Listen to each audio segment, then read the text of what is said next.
Halo adik-adik, pada video kali ini kakak akan membahas materi mengenai peralatan TIK, Teknologi Informasi dan Komunikasi. Peta konsep peralatan TIK yang pertama terdapat contoh peralatan TIK, materi dasar komputer, dan komponen komputer. Contoh peralatan TIK seperti tablet, radio, handphone, netbook, televisi, komputer, ada juga telegraf, flash disk, MP4 player, kamera digital, facsimile, dan MP3 player. Kemudian lanjut ke materi komputer. Nah, di sini pada materi dasar komputer, kalian akan mempelajari mengenai pengertian komputer, fungsi komputer, manfaat komputer, generasi komputer, dan komponen komputer. Yang pertama, pengertian komputer. Komputer merupakan alat berupa hardware dan software yang digunakan untuk membantu dalam mengolah data menjadi informasi dan menyimpannya untuk ditampilkan di lain waktu. Informasi yang dihasilkan komputer dapat berupa tulisan, gambar, suara, video, dan animasi. Fungsi komputer yang pertama sebagai data processing, yang kedua data storage, yang ketiga data movement, yang keempat data input, dan yang kelima data output. Yang pertama, fungsi data sebagai processing. Salah satu fungsi utama komputer adalah untuk melakukan pengolahan data, sehingga menghasilkan output yaitu berupa informasi. Umumnya, data yang diolah di dalam komputer adalah berbentuk teks, gambar, audio, video, grafik, dan lainnya. Yang kedua yaitu data storage. Komputer juga berfungsi sebagai tempat untuk menyimpan data, sehingga dapat ditemukan dengan mudah dan digunakan kembali. Data tersebut dapat disimpan di dalam memori internal komputer maupun memori eksternal.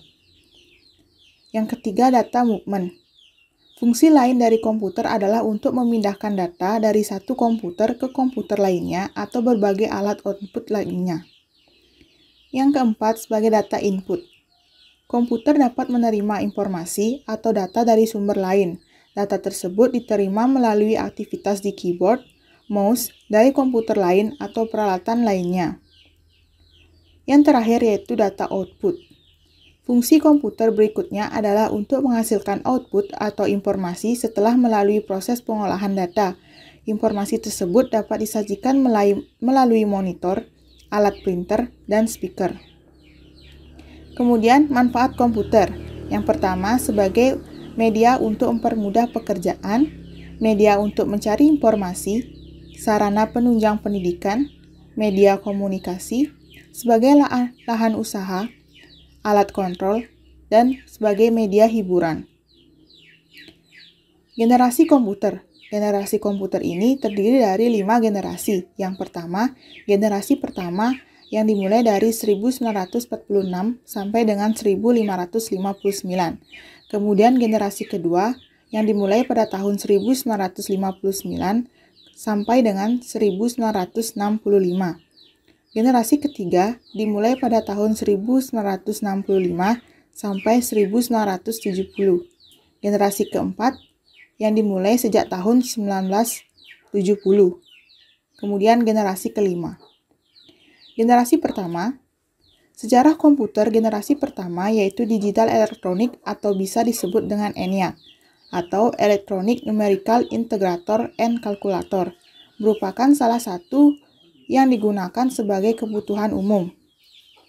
Ciri-ciri komputer generasi pertama adalah ukuran fisik hardware komputer lebih besar, memerlukan ruang yang luas, kemudian programnya hanya bisa dibuat menggunakan bahasa mesin, kemudian membutuhkan daya listrik yang besar, suhunya cepat panas sehingga diperlukan pendingin, daya simpannya kecil dan prosesnya kurang cepat. Generasi kedua. Perubahan dalam penemuan penting telah terjadi di generasi kedua, yaitu transistor, alat canggih yang mampu memaksimalkan kinerja komputer hanya dengan ukuran yang sangat kecil. Salah satu contoh penting komputer pada masa ini yaitu jenis IBM 1401 yang telah diterima secara luas di kalangan industri. Pada tahun 1965, Hampir seluruh bisnis-bisnis besar menggunakan komputer generasi kedua dalam memproses informasi keuangan bisnis. Ciri-ciri komputer generasi kedua adalah kapasitas memori utama telah dikembangkan dari magnetic core storage, memakai simpanan dari luar yang berupa magnetic tape dan magnetic disk. Kemampuan dalam melakukan proses real-time dan real sharing. Ukuran fisiknya sudah lebih kecil jika dibandingkan dengan komputer generasi pertama. Kemudian, proses operasi sudah lebih cepat, yaitu bisa melakukan jutaan operasi per detik. Kemudian, kebutuhan terhadap daya listrik lebih kecil. Generasi ketiga. Komputer generasi ketiga adalah perkembangan yang melalui tahap yang sangat pesat dari perkembangan komputer yang ada.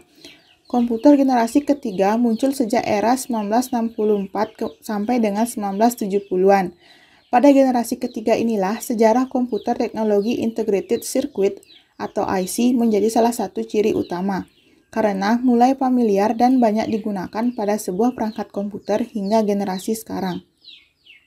Ciri-ciri komputer generasi ketiga adalah penggunaan listrik lebih hemat, peningkatan dari sisi software, harganya semakin murah, kapasitas memori lebih besar, dan dapat menyimpan ratusan ribu karakter, yang sebelumnya hanya puluhan ribu.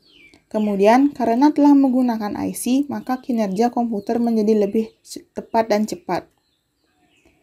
Generasi keempat. Pada generasi keempat, komputer sudah mulai menggunakan chip IC, kemudian baru mulai dikembangkan lagi oleh perusahaan Very Large Scale Integration untuk mencoba mengerjakan pengembangan tersebut sejak tahun 1980-an. Alhasil, satu chip tunggal mampu menampung ribuan komponen. Sejak tahun 1970-an, muncul dua perkembangan yang dianggap sebagai komputer generasi 4. Yang pertama, penggunaan Large Scale Integration atau LSI yang bisa disebut dengan nama Bipolar Large Scale Integration. Ciri-ciri komputer generasi keempat adalah menggunakan LSI atau Large Scale Integration. Kemudian dikembangkan komputer mikro yang sudah menggunakan semikonduktor dan mikroprosesor yang berbentuk chip untuk memori komputer. Generasi kelima. Sejarah perkembangan komputer generasi kelima merupakan komputer yang kita gunakan pada sekarang ini.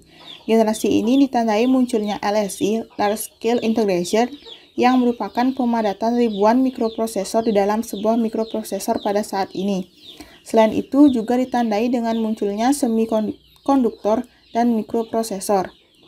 Ciri-ciri komputer generasi kelima adalah masih menggunakan teknologi LSI yang tentu saja memiliki banyak pengembangan, fitur-fitur yang semakin banyak, dan pemrosesan informasi yang jauh lebih cepat. Komponen komputer yang terdiri dari perangkat masukan atau input device, perangkat keluaran atau output device, komponen proses, processing device, komponen penyimpanan, storage device, dan komponen tambahan. Perangkat masukan. Komponen ini merupakan komponen hardware yang memiliki fungsi sebagai tugas perintah berbagai tugas yang diberikan pada komputer. Beberapa komponen input tersebut diantaranya keyboard, mouse, barcode scanner, webcam, joystick, flash disk, CD-ROM, DVD-ROM atau hard disk eksternal, scanner, Kinect. Kemudian perangkat keluaran.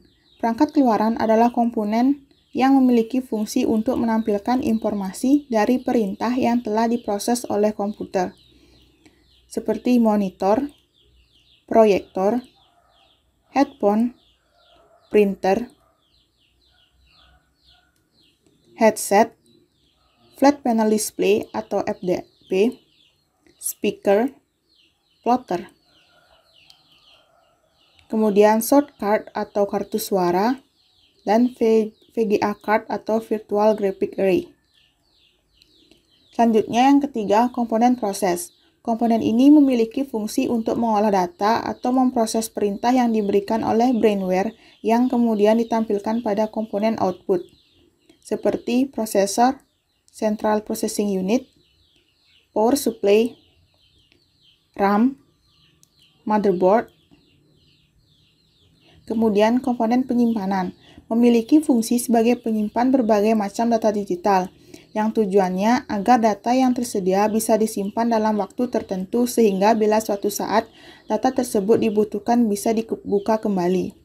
Seperti hard disk, flash disk, solid state disk atau SSD, optical drive. Sekian penjelasan pada materi peralatan TIK. Terima kasih dan sampai jumpa pada video selanjutnya.